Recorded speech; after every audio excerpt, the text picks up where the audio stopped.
Yo, what is up, everyone? It is the man, the myth, the legend, Mawanda Maphumulo, back with the second episode of Life with Mawanda. Firstly, I really want to take this time to appreciate every single person that listened to my first episode, but I really want to take the time to do something that I don't exercise as often as I should, and that is to actually appreciate the small wins. So I'm happy that we actually got to the second episode. I mean, to some people, it's like, come on, it's just a second episode. But to me, it's actually a major win because I'm really just trying to get into a space where I practice what is often said that overnight success doesn't happen overnight. So in order for me to get to the space where I feel like, okay, now this is successful, I need to take time to appreciate the small wins. So I have a very interesting topic today. I'm going to give you the title, then I'll tell you why I decided to come and speak about this, and just break it down a bit more with everybody. And I'm also very interested to hear what everybody thinks about this topic and how it relates to you, your life, your business, and just everything you do. So, title of today's episode is Brand versus Brand Identity. Brand versus brand identity. Now, for those of you who don't know, I'm actually a storyteller and a social media specialist. I help people and I help brands create content in the form of film and photography that's just about love and inspiration, and that helps them tell their story of their business and what it is exactly that they do. What I actually find, I thought it would be with small businesses, but I also find this with businesses that are actually established, is the fact that along the way, people lose the essence and the difference between brand and brand identity. And a lot of businesses, when they start out, they just want to focus on, I want to build a brand, I want to build a brand. It's like the next fanciest word and that everybody wants to be. It's like, oh, who are you? What do you do? Oh, I'm a brand, okay? What are you building? You're a business owner? Still, I'm a brand. Personally, I'm a brand. And further down the line, when some businesses get so established that they have so many products and so many things to do, I feel they start to lose their brand identity. That's the opposite. They're already a brand, they're already established, but they get to lose their brand identity. So they stop talking about why they created the products that they create. They stop talking about their values, their core, the people that have been touched by their businesses, and how they continue to see that legacy going forward for the next 10 years, for the next 20 years, or for the next 100 years. The reason why this is also so important in this day and time is because of the digital space. The digital space is such an important place to be and involved in because it's causing people to take in more information every single day. You know, back in the day, people used to do newspapers, but Nakona, there wasn't that much competition in the newspapers you have.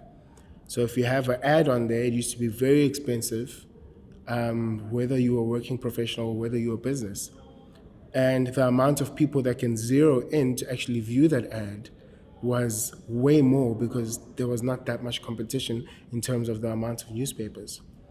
Now, as we gradually start growing into the .com age, that starts to change.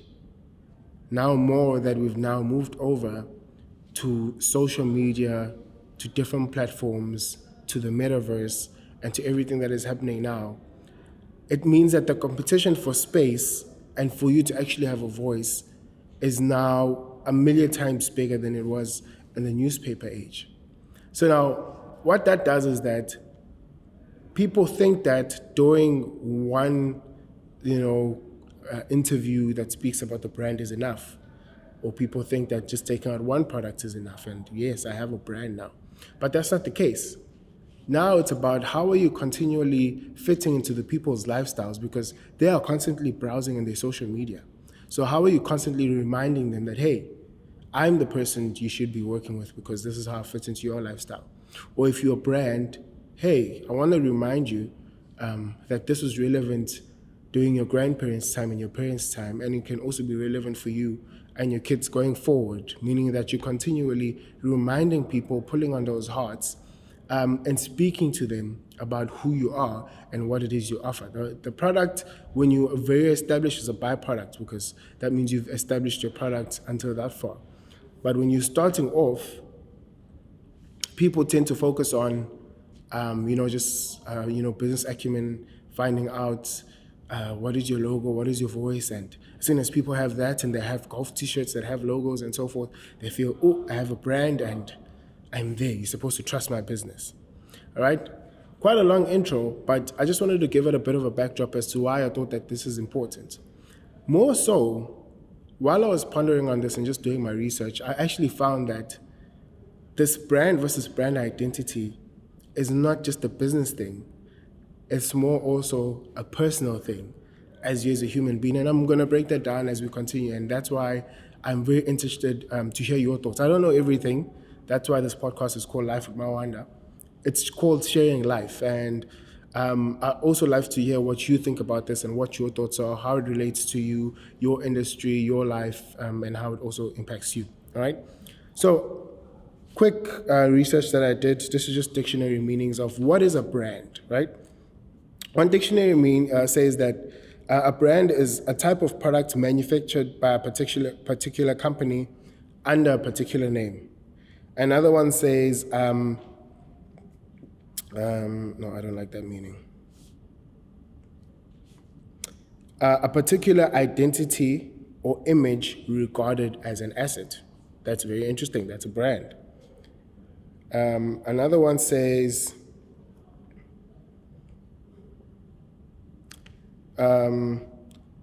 mark out or describe as having a particular bad or shameful quality.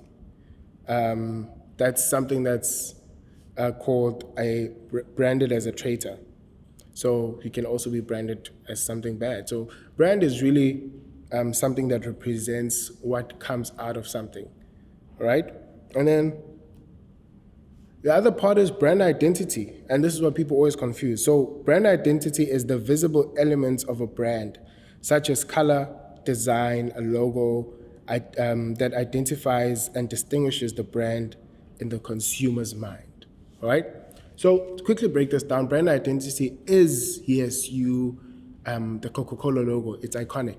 It's red and white. We know it. As soon as you say Coca-Cola, that's what pops out. That's a brand identity. But their brand, simply broke it down, is their reputation. I know Gary Vee also speaks about this a lot, and I know Vusi also has spoken about this a lot. But essentially, your brand is really your products. It's your reputation. It's about what are you known for. So when we're starting out in business, startups, businesses, we focus so much on brand identity and making sure that we have the coolest Instagram page, making sure that we have the coolest photography, and we have the best logo. We hire the best to do the best filming, videography, to say that, yo, this is the brand, and it's the next best thing that's ever happened. But I don't think we focus so much so on the reputation of the brand. We don't focus so much so on the product.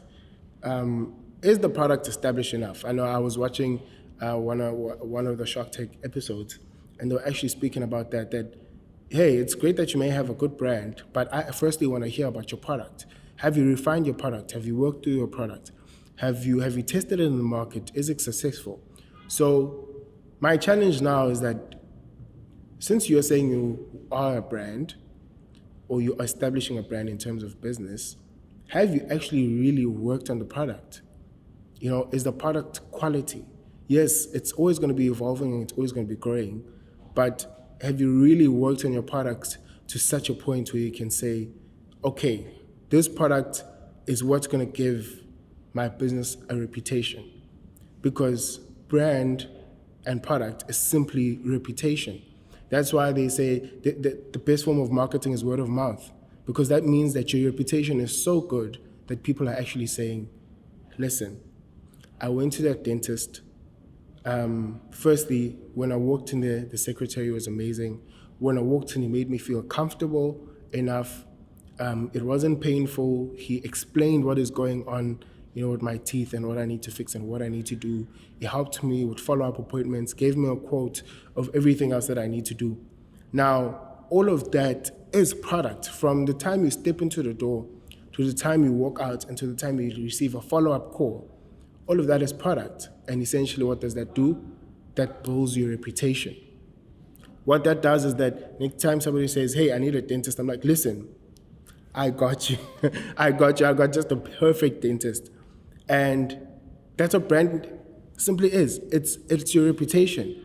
Now, it's so funny because as I was pondering on this, I actually looked at the opposite from a personal perspective.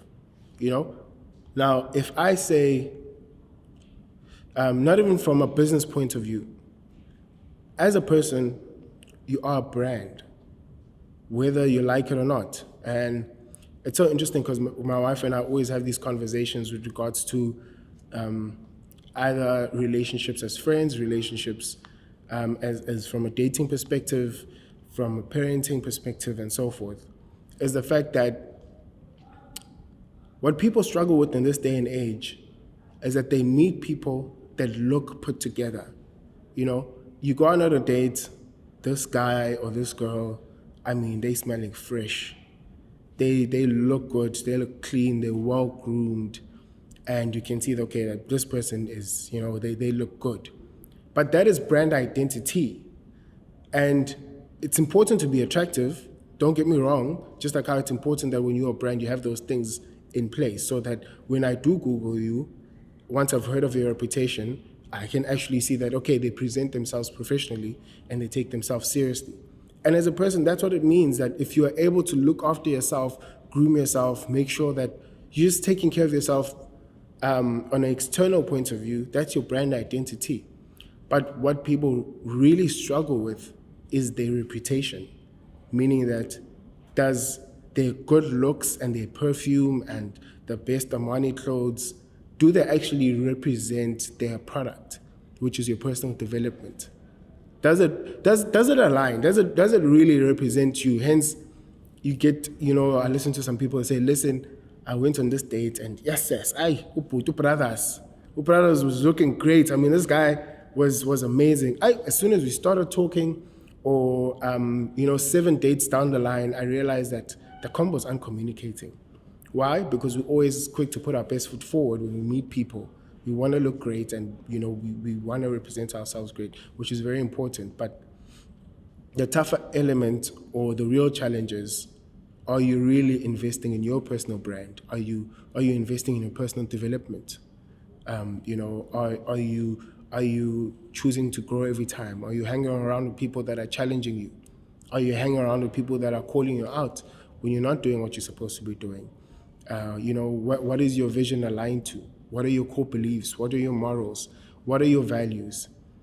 And we always tend to look at this from a business perspective, and we zero in so much on businesses.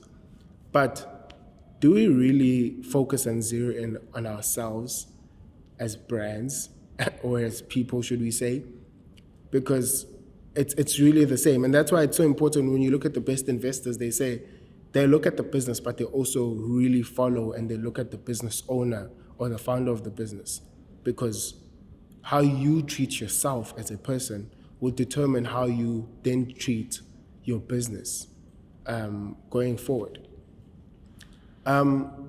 Next question that brought me to ask myself after looking at that is that what determines a successful brand, right? I also decided, okay, this is one of the things that I found online. It says, from a company perspective, plainly show who your company is and why you're different to the competition. Have a distinctive personality that is appropriate for your target audience. Be consistent in its messaging, design, reinforcing the position, promise, and personality at each touch point. Now, going back to that, do you remember I mentioned that the thing with bigger corporates is that they forget that. They forget that with each touch point, with each product that is being launched, we are constantly reinforcing who we are. We are constantly explaining or speaking to the people and reminding them that, hey, don't forget, this is who we are, this is what we stand for. Yes, we might be representing ourselves in a newer form, but this is who we are, this is who we'll always be. We'll just evolve and grow in the same steps. But also, same thing as a person. Are you consistent? Are you growing? Are you communicating your values, your beliefs? And are you a person that's, one day you're this and one day you're that, and one day you're honest, the next day you're dishonest? One day you're motivating other people, the next you're bashing people online. It really is the same. It really, really is the same. So I just want to open up the conversation as to say, firstly, as a business, established or startup, have you been able to distinguish your brand identity from your actual brand? And from my point of view, are you always on social media, on LinkedIn, on every single platform, are you always reinforcing and speaking about who you are and what you stand for as a brand and from a brand identity point of view? But from a personal perspective, yes, it's good to work on your brand identity, and you always will. But more importantly, in the long term, are we investing in ourselves? Are we doing introspection? Are we getting mentors? Are we speaking to the right people around our lives to help us grow and to actually help us represent ourselves as people going forward? I don't know. It's a conversation worth having, and I'm excited to, like I said, to have more guests on the actual space that have built successful businesses, but also that have built successful lives. And I want to speak to them. It's called Life with Mawanda for a reason. I want to connect, I want to understand, I want to grow, and I want to learn on this platform as much as you do. If you remember 3 words: life, inspiration, and purpose. That's what my podcast is about. Thank you so much for being a part of my second episode. I'd really love to hear your feedback and just, know more about what you think about this topic, how it relates to you, and some of the topics that you think would be nice to cover, and some of the guests would be nice to have onto this podcast. Name is Mawanda Maphumulo. I appreciate you, and I thank you for being a part of this. Second episode, done.